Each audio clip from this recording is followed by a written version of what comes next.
Welcome to Saanvi exam ಅಕಾಡೆಮಿಗೆ ಎಲ್ಲರಿಗೂ ಆತ್ಮೀಯವಾದಂತಹ ಸ್ವಾಗತ. ಇವತ್ತು ಪ್ರಪಂಚದ ಪ್ರಮುಖ ಸರೋವರಗಳ ಬಗ್ಗೆ ಇನ್ ಡೀಟೇಲ್ ಆಗಿ ತಿಳ್ಕೊಳ್ತಾ ಹೋಗೋಣ. ಯಾರು ನನ್ನ ಚಾನಲ್ ಸಬ್ಸ್ಕ್ರೈಬ್ ಮಾಡ್ಕೊಂಡು ನೋಡ್ತಿದ್ದೀರಿ, ಖಂಡಿತ ಸಬ್ಸ್ಕ್ರೈಬ್ ಮಾಡ್ಕೊಂಡು ನೋಡಿ ಅಂತ ಹೇಳ್ತಾ ಇವತ್ತಿನ ಪ್ರಪಂಚದ ಸರೋವರಗಳ ಬಗ್ಗೆ ಇನ್ ಡೀಟೇಲ್ ಆಗಿ ಇವತ್ತು ತಿಳ್ಕೊಳ್ತಾ ಹೋಗೋಣ. ಮೊದಲಿಗೆ ಉತ್ತರ ಅಮೇರಿಕದ ಬಗ್ಗೆ ತಿಳ್ಕೊಳ್ಳೋಣ. ಉತ್ತರ ಅಮೇರಿಕಾ ಖಂಡ ಇದೆಯಲ್ಲ, ತನ್ನಲ್ಲಿರುವಂತಹ ಲಕ್ಷಾಂತರ ಸರೋವರಗಳಿಗೆ ಹೆಸರುವಾಸಿ. ಇವುಗಳಲ್ಲಿ ಕೆಲವು ವಿಶ್ವದ ಅತಿದೊಡ್ಡ ಮತ್ತು ಆಳವಾದ ಸರೋವರಗಳು ಆಗಿವೆ. ಬಹುತೇಕ ಸರೋವರಗಳು ಹಿಮಯುಗದ ಸಮಯದಲ್ಲಿ ಹಿಮನದಿಗಳ ಚಲನೆಯಿಂದಾಗಿ ರೂಪುಗೊಂಡು. ಈ ಸರೋವರಗಳು ಕೇವಲ ನೈಸರ್ಗಿಕ ಅದ್ಭುತಗಳಲ್ಲ, ಬದಲಾಗಿ ಆ ದೇಶದ, ಆ ಖಂಡದ ಆರ್ಥಿಕತೆ, ಪರಿಸರ ಮತ್ತು ಮಾನವ ಜೀವನದ ಅವಿಭಾಜ್ಯ ಅಂಗಗಳಾಗಿವೆ. ಆ ಖಂಡದಲ್ಲಿ ಬರುವಂತಹ ಪ್ರಮುಖವಾದ ಮಹಾ ಸರೋವರಗಳು ಯಾವುವಂದರೆ, ಉತ್ತರ ಅಮೆರಿಕದ ಅತ್ಯಂತ ಪ್ರಸಿದ್ಧ ಸರೋವರಗಳೆಂದರೆ ಮಹಾಸರೋವರಗಳು ಅಮೆರಿಕ ಮತ್ತು ಕೆನಡಾ ದೇಶಗಳ ಗಡಿಯಲ್ಲಿ ಹರಡಿಕೊಂಡಿವೆ. ಇವೆಲ್ಲವೂ ಸೇರಿ ವಿಶ್ವದ ಅತಿದೊಡ್ಡ ಸಿಹಿ ನೀರಿನ ವ್ಯವಸ್ಥೆಯನ್ನು ರೂಪಿಸ್ತವೆ. ಇದರಲ್ಲಿ ಪ್ರಮುಖ 5 ಸರೋವರಗಳಿವೆ. ಒಂದು ಲೇಕ್ ಸುಪೀರಿಯರ್. ಲೇಕ್ ಸುಪೀರಿಯರ್ ಇದೆಯಲ್ವ, ಇದು ಮೇಲ್ಮೈ ವಿಸ್ತೀರ್ಣದಲ್ಲಿ ವಿಶ್ವದ ಅತಿ ದೊಡ್ಡ ಸಿಹಿ ನೀರಿನ ಸರೋವರ. ನೋಡಿ, ಕ್ಲಾಸ್ ಕೇಳುವಾಗ ಏನು ಇಂಪಾರ್ಟೆಂಟ್ ಅನಿಸುತ್ತೆ ಖಂಡಿತ ನೋಟ್ಸ್ ಮಾಡ್ಕೊಳ್ಳಿ. ಈಗ geography very useful concept for all the exams.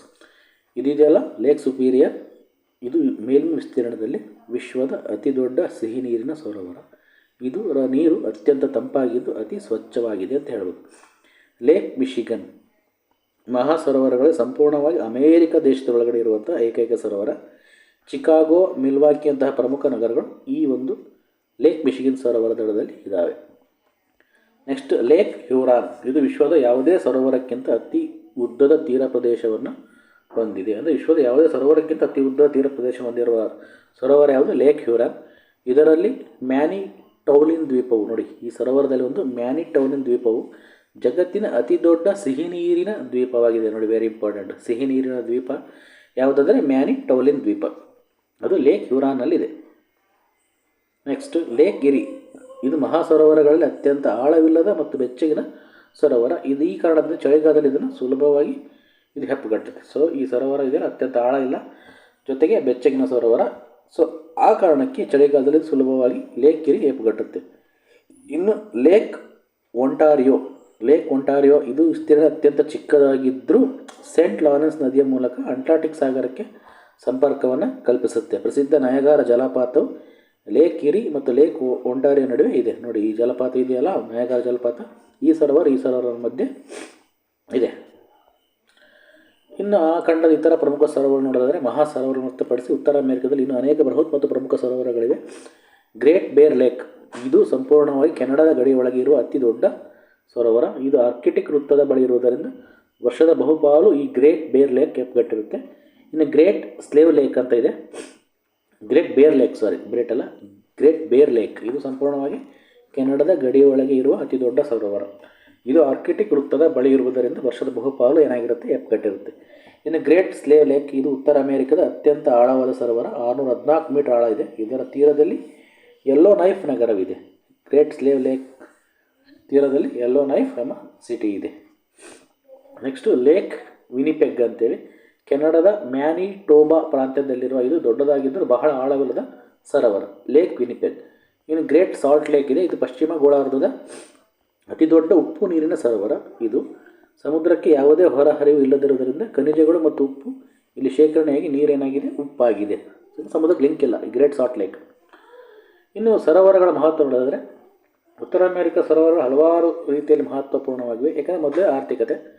ಈ ಸರೋವರಗಳು ಜಲಸಾರಿಗೆ, ವಿಶೇಷವಾಗಿ ಮಹಾ ಸರೋವರಗಳು ಪ್ರಮುಖ ಮಾರ್ಗವಾಗಿವೆ. ಸೊ ಜಲಸಾರಿಗೆಯಲ್ಲಿ ಪ್ರಮುಖವಾದ ಮಾರ್ಗಗಳು ಈ ಮಹಾ ಸರೋವರಗಳು. ಇನ್ನು ಮೀನುಗಾರಿಕೆ, ಗಣಿಗಾರಿಕೆ ಮತ್ತು ಕೈಗಾರಿಕೆಗಳಿಗೆ ಆಧಾರವಾಗಿವೆ. ಪರಿಸರ ವ್ಯವಸ್ಥೆಗಳು ಲಕ್ಷಾಂತರ ಜಲಚರಗಳಿಗೆ, ಪಕ್ಷಿಗಳಿಗೆ, ಸಸ್ಯಗಳ ನೆಲೆಯಾಗಿವೆ. ಇವು ಭೂಮಿಯ ಮೇಲೆ ಸಿಹಿ ನೀರಿನ ಬೃಹತ್ ಸಂಗ್ರಹಗಾರಗಳಾಗಿವೆ. ಇನ್ನು ಮಾನವ ಜೀವನ, ಕೋಟ್ಯಾಂತರ ಜನರಿಗೆ ಕುಡಿಯುವ ನೀರನ್ನು ಒದಗಿಸ್ತವೆ. ದೋಣಿ ವ್ಯವಹಾರ, ಈಜು ಮತ್ತು ಮೀನು ಹಿಡಿಯುವಂತಹ ಮನೋರಂಜನಾ ಚಟುವಟಿಕೆಗಳಿಗೆ, ಪ್ರವಾಸೋದ್ಯಮಕ್ಕೆ ಈ ಸರೋವರಗಳು ಪ್ರಮುಖವಾದ ಕೇಂದ್ರವಾಗಿವೆ. ಇನ್ನು ಪರಿಸರ ಕಾಳಜಿ ನೋಡಿದರೆ, ಕೈಗಾರಿಕಾ ಮಾಲಿನ್ಯ, ಕೃಷಿ ತ್ಯಾಜ್ಯ, ನಗರ ಪ್ರದೇಶಗಳಿಂದ ಬರುವ ಕಲ್ಮಶ, ಹಡಗುಗಳಿಂದ ಬರುವ ಆಕ್ರಮಣಕಾರಿ ಪ್ರಭೇದಗಳು, ಇನ್ವೇಸಿವ್ ಸ್ಪೀಸೀಸ್ ಈ ಸರೋವರಗಳ ಪರಿಸರ ದೊಡ್ಡ ಸವಾಲಾಗಿದೆ. ಹವಾಮಾನ ಬದಲಾವಣೆ, ನೀರಿನ ಮಟ್ಟ ಮತ್ತು ತಾಪಮಾನದಲ್ಲಿ ಪರಿಣಾಮ ಬೀರುತ್ತಿದ್ದು ಭವಿಷ್ಯದ ಬಗ್ಗೆ ಕಳವಳ ಮೂಡಿಸಿದೆ. ಈ ನೈಸರ್ಗಿಕ ಸಂಪನ್ಮೂಲ ರಕ್ಷಿಸಲು ಅಮೆರಿಕ ಮತ್ತು ಕೆನಡಾ ಸರ್ಕಾರಗಳು ಜಂಟಿಯಾಗಿ ಹಲವಾರು ಕ್ರಮಗಳನ್ನು ಕೈಗೊಳ್ತಾ ಇದ್ದಾವೆ. ಇದಿಷ್ಟು ಉತ್ತರ ಅಮೆರಿಕ ಖಂಡದಲ್ಲಿರುವಂಥ ಪ್ರಮುಖವಾದ ಸರೋವರಗಳ ವಿವರಣೆ. ನೆಕ್ಸ್ಟ್ ದಕ್ಷಿಣ ಅಮೆರಿಕ ಖಂಡವು ತನ್ನ ಅಮೆಜಾನ್ ನದಿ ಇರ್ಬೋದು, ಆ್ಯಂಡೀಸ್ ಪರ್ವತ ಇರ್ಬೋದು, ದಟ್ಟವಾದ ಕಾಡುಗಳಿಗೆ ಅದು ಹೆಸರುವಾಸಿ ದಕ್ಷಿಣ ಅಮೆರಿಕ ಖಂಡ. ಇಲ್ಲಿ ಉತ್ತರ ಅಮೆರಿಕದಷ್ಟು ಅಧಿಕ ಸಂಖ್ಯೆಯಲ್ಲಿ ಸರೋವರಗಳ ಇಲ್ಲದಿದ್ದರೂ ಇರುವ ಕೆಲವು ಸರೋವರಗಳು ತಮ್ಮ ವಿಶಿಷ್ಟ ಗುಣಲಕ್ಷಣದಿಂದಾಗಿ ಏನಾಗಿ ಜಗತ್ ಪ್ರಸಿದ್ಧಿಯನ್ನು ಪಡೆದಿವೆ. ಮೊದಲೇ ಬರೋದು ಟಿಟಿಕಾಕಾ ಸರೋವರ, ಲೇಕ್ ಟಿಟಿಕಾಕಾ.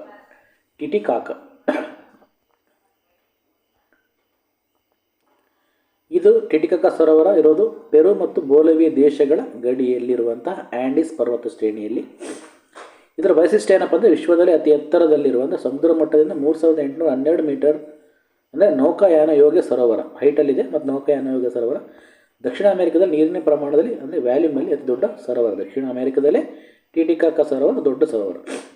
ಇನ್ನು ವಿವರಣೆ ನೋಡಿದ್ರೆ ಟಿಟಿಕಾಕಾ ಸರೋವರವು ತನ್ನ ಆಳವಾದ ನೀಲಿ ನೀರಿಗೆ ಮತ್ತು ಪ್ರಶಾಂತ ವಾತಾವರಣಕ್ಕೆ ಹೆಸರುವಾಸಿ. ಪ್ರಾಚೀನ ಇಂಕಾ ಸಾಮ್ರಾಜ್ಯದ ನಾಗರಿಕತೆ ತೊಟ್ಟಿಲು ಎಂದು ಇದನ್ನು ನಂಬಲಾಗಿದೆ. ಪ್ರಾಚೀನ ಇಂಕಾ ನಾಗರಿಕತೆ ತೊಟ್ಟಲು ಯಾವ ಸರೋವರದಲ್ಲಿ ಬರುತ್ತದೆ? ಟಿಟಿಕಾಕಾ ಸರೋವರದಲ್ಲಿ. ಇಂದು ಇಲ್ಲಿನ ತೇಲುವ ಕೃತಕ ದ್ವೀಪಗಳಲ್ಲಿ ಸ್ಥಳೀಯ ಸಮುದಾಯಗಳು ವಾಸಿಸುತ್ತಿದ್ದಾವೆ. Okay, floating ಐಲ್ಯಾಂಡ್ಸಲ್ಲಿ.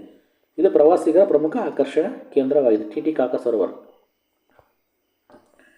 ನೆಕ್ಸ್ಟ್ ಮರಕೈಬೋ ಸರೋವರ ಸ್ಥಳ ಇರೋದು ವೆನೆಜುವೆಲಾ ದೇಶದಲ್ಲಿ. ವೈಶಿಷ್ಟ್ಯ ಏನಪ್ಪ ಅಂದರೆ ತಾಂತ್ರಿಕವಾಗಿ ಇದೊಂದು ಸರೋವರ ಎನ್ನುವುದಕ್ಕಿಂತ ಕೆರಿಬಿಯನ್ ಸಮುದ್ರಕ್ಕೆ ಸಂಪರ್ಕ ಹೊಂದಿರೋ ಒಂದು ದೊಡ್ಡ ಉಪ್ಪು ನೀರಿನ ಕೊಲ್ಲಿ ಅಂತಲೇ ಹೇಳ್ಬೋದು. ಬ್ರಾಕಿಶ್ ಬೇ ಅಂತ ಕರೀತಾರೆ ಇದನ್ನು. ವಿಸ್ತೀರ್ಣ ದಕ್ಷಿಣ ಅಮೆರಿಕದ ಅತಿ ದೊಡ್ಡ ಸರೋವರನೇ. ದಕ್ಷಿಣ ಅಮೆರಿಕದಲ್ಲಿ ಅತಿ ದೊಡ್ಡ ಸರೋವರ ಮರಕೈಬೋ ಸರೋವರ. ಎಕ್ಸ್ಪ್ಲನೇಷನ್ ನೋಡಿ, ಈ ಸರೋವರ ತಳಭಾಗದಲ್ಲಿ ಅಪಾರ ಪ್ರಮಾಣದ ಪೆಟ್ರೋಲಿಯಂ ನಿಕ್ಷೇಪವಿದ್ದು ಇದು ವೆನೆಜುವೆಲಾ ದೇಶದ ಆರ್ಥಿಕತೆಗೆ ಮುಖ್ಯ ಆಧಾರವಾಗಿದೆ ಅಂತಲೇ ಹೇಳ್ಬೋದು.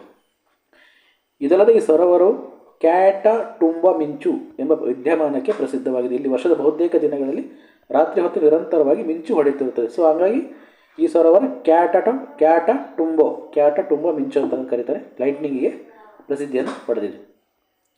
ಇನ್ನು ಜನರಲ್ ಕರೇರಾ ಬ್ಯೂನಸ್ ಐರಿಸ್ ಸರೋವರ, ಇದು ಇರೋದು ಚಿಲಿ ಮತ್ತು ಅರ್ಜೆಂಟೈನ್ ದೇಶಗಳ ಗಡಿಯಲ್ಲಿ. ಇದು ಪ್ಯಾಂಟಗೋನಿಯಾ ಪ್ರದೇಶದಲ್ಲಿದೆ. ಅಂದರೆ ಚಿಲಿ ಮತ್ತು ಅರ್ಜೆಂಟೈನ್ ದೇಶಗಳ ಗಡಿಯಲ್ಲಿರುವಂತಹ ಪ್ಯಾಟಗೋನಿಯಾ ಪ್ರದೇಶದಲ್ಲಿದೆ. ಇದರ ವೈಶಿಷ್ಟ್ಯತೆ ನೋಡಿದರೆ ಚಿಲ್ಲಿಯಲ್ಲಿ ಇದನ್ನು ಜನರಲ್ ಕರೇರಾ ಸರೋವರ ಎಂದು, ಅರ್ಜೆಂಟೈನಾದಲ್ಲಿ ಇದನ್ನು ಬ್ಯೂನಸ್ ಐರಿಸ್ ಸರೋವರ ಅಂತ ಕರೀತಾರೆ. ನೋಡಿ, ವೆರಿ ಇಂಪಾರ್ಟೆಂಟ್ ನೋಟ್ಸ್ ಮಾಡ್ಕೊಳ್ಳಿ. ಈ ಸರೋವರವನ್ನು ಅರ್ಜೆಂಟೈನಾದಲ್ಲಿ ಬ್ಯೂನಸ್ ಐರಿಸ್ ಅಂತ ಕರೀತಾರೆ. ಸೊ ಚಿಲಿಯಲ್ಲಿ ಇದನ್ನು ಜನರಲ್ ಕರೇರಾ ಅಂತ ಕರೀತಾರೆ. ಇದು ಚಿಲಿ ದೇಶದ ಅತಿ ದೊಡ್ಡ ಸರೋವರ. ಚಿಲಿ ದೇಶ ದಕ್ಷಿಣ ಅಮೆರಿಕದಲ್ಲಿದೆ. ವಿವರಣೆ: ಹಿಮನದಿಗಳಿಂದ ಪೋಷಿಸಲ್ಪಡುವ ಈ ಸರೋವರ ತನ್ನ ಸುಂದರವಾದ ವೈಡೂರ್ಯ ಬಣ್ಣದ ಹೆಸರಿಗೆ ವಾಸಿ, ಬಣ್ಣದ ನೀರಿಗೆ ಹೆಸರುವಾಸಿ, ವೈಡೂರ್ಯ ಬಣ್ಣದ ನೀರಿಗೆ ಹೆಸರುವಾಸಿ. ಇದರ ಪ್ರಮುಖ ಆಕರ್ಷಣೆ ಅಂದರೆ ಮಾರ್ಬಲ್ ಕೇವ್ಸ್. ಸಾವಿರಾರು ವರ್ಷಗಳ ಕಾಲ ನೀರಿನ ಅಲೆಗಳು ಸವೆಸಿ ನಿರ್ಮಿಸಿರುವ ಈ ಅಮೃತ ಶಿಲೆಯ ಗುಹೆಗಳು ಪ್ರವಾಸಿಗರನ್ನು ಇಲ್ಲಿ ಬೇರುಗೊಳಿಸ್ತವೆ. ಸೊ ಅಮೃತ ಶಿಲೆ ಗುಹೆಗಳು ಇಲ್ಲಿನ ಪ್ರವಾಸಿಗರನ್ನು ಬೇರುಗೊಳಿಸ್ತವೆ. ಯಾವುದು? ಜನರಲ್ ಕರೇರಾ ಅಥವಾ ಬ್ಯೂನಸ್ ಐರಿಸ್ ಸರೋವರ. ನೆಕ್ಸ್ಟ್ ಲಗೂನಾ ಕೊಲೊರಾಡೊ ಸರೋವರ ಅಥವಾ ಕೆಂಪು ಸರೋವರ. ಸ್ಥಳ ಬೋಲಿವಿಯಾ ದೇಶದಲ್ಲಿದೆ. ವೈಶಿಷ್ಟ್ಯ: ಇದು ಆಳವಿಲ್ಲದ ಉಪ್ಪು ನೀರಿನ ಸರೋವರ. ತನ್ನ ವಿಶಿಷ್ಟವಾದ ಗಾಢ ಕೆಂಪು ಬಣ್ಣಕ್ಕೆ ಹೆಸರುವಾಸಿಯಾಗಿದೆ. ವಿವರಣೆ: ನೀರಿನಲ್ಲಿರುವ ಕೆಂಪು ಬಣ್ಣದ ಜಲಸಸ್ಯಗಳು ಮತ್ತು ಇತರ ಖನಿಜಗಳಿಂದಾಗಿ ಈ ಸರೋವರಕ್ಕೆ ಏನಾಗಿದೆ? ಕೆಂಪು ಬಣ್ಣ ಬಂದಿದೆ. ಇದು ಅಳಿವಿನಲ್ಲಿರುವ ಜೆಮ್ಸ್ ಫ್ಲೆಮಿಂಗೋಮ ಪಕ್ಷಿಗಳಿಗೆ ಸೇರಿದಂತೆ ಹಲವಾರು ಫ್ಲೆಮಿಂಗೋ ಪಕ್ಷಿಗಳ ಸಂತಾನೋತ್ಪತ್ತಿ ಪ್ರಮುಖ ನೆಲೆಯಾಗಿದೆ. ಅದು ಲಗೂನಾ ಕೊಲೊರಾಡೊ ಸರೋವರ. ಬಿಳಿ ಉಪ್ಪಿನ ಸಂಗ್ರಹ ಮತ್ತು ಕೆಂಪು ನೀರಿನ ವ್ಯತಿರಿಕ್ತ ನೋಟ ಒಂದು ಅದ್ಭುತ ದೃಶ್ಯವನ್ನು ಈ ಸರೋವರ ಸೃಷ್ಟಿಸುತ್ತೆ. ಇನ್ನು ಲಗೂನಾ ವರ್ಡೆ ಹಸಿರು ಸರೋವರ ಅಂತ ಕರೀತೀವಿ. ಇದು ಸಹ ಬೋಲಿವಿಯಾ ಲಗೂನಾ ಕೊಲೊರಾಡೊದ ಸಮೀಪ ಇದೆ. ತನ್ನ ಪಚ್ಚೆ ಹಸಿರಿನ ಬಣ್ಣಕ್ಕೆ ಹೆಸರುವಾಸಿ. ನೀರಿನಲ್ಲಿರುವ ಸೀಸ, ತಾಮ್ರ ಮತ್ತು ಇತರ ಖನಿಜಾಂಶಗಳ ಕಾರಣದಿಂದ ಈ ಸರೋವರ ವಿಶಿಷ್ಟವಾದ ಹಸಿರು ಬಣ್ಣವನ್ನು ಹೊಂದಿದೆ ಅಂತ ಹೇಳಲಾಗುತ್ತೆ. ಗಾಳಿ ಬೀಸಿದ ನೀರಿನ ಖನಿಜಗಳು ಕದಡಿ ಸರೋವರ ಬಣ್ಣವು ಇನ್ನಷ್ಟು ಗಾಢವಾಗುತ್ತೆ. ಇದರ ಹಿನ್ನೆಲೆಯಲ್ಲಿರುವ ಲಿಂಕಾಮ್ ಕಾಬೂರ್